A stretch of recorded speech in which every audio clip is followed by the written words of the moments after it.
So what's up mga brad, i-update lang po namin tong mga customer na nag-order nitong mga speaker box na to. 8 boxes para sa Cebu City downtown area.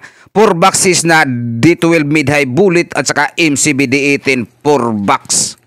By the way mga brad, itong mga speaker box na to na makikita ninyo dito sa videong ito, lahat po ay may-ari na po niyan. North and South po ang may-ari niyan. 4 po sa South at hindi ko na matandaan kung ilan po ang sa Norte.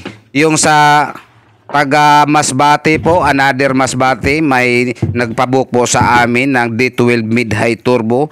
Nakabook na po to ang order mo sir. Yung taga Usamis na naman, another MCB D18 2 box, nakabook na po to sa amin. Yung kay Mr.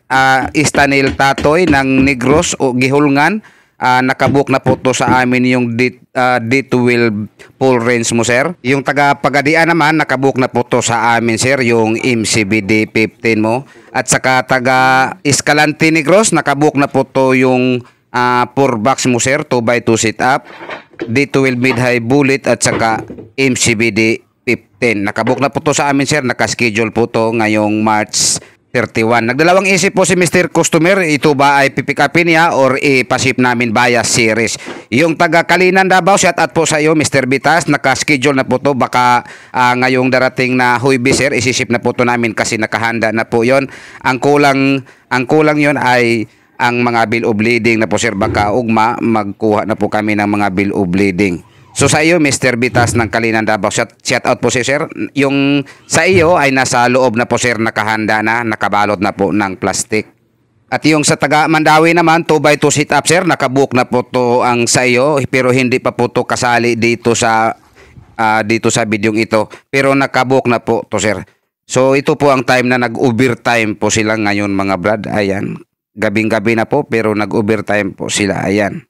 At meron pang taga Inayawan, Cebu City, nagpabook po siya ng 4 na box, 2 MCB D15 at saka 2 D8 na bullet. Ang iyong D15 sir, simula na po namin, pero yung D8 mo, naghintay na lang po kami sa bullet horn at saka Twitter horn. At sa iyo Mr. Customer namin ng taga Mandawi, ito na po ang sa iyo sir, naka-tick scroll lang po at saka naka-baffle post terminal lang po. Ayan. Nag-overtime po sila mga brad kasi baka hindi na po to hindi na po kami makahabol ngayong darating na Holy Week mga brad. Baka magsiuwian po ang aming team. Baka ako na lang po ang maiwan dito mga brad. Kaya nag-overtime po sila para makabakasyon po sila ngayong darating na Holy Week mga brad. Ngayong Holy Week mga brad, baka ako lang po ang mag-duty dito.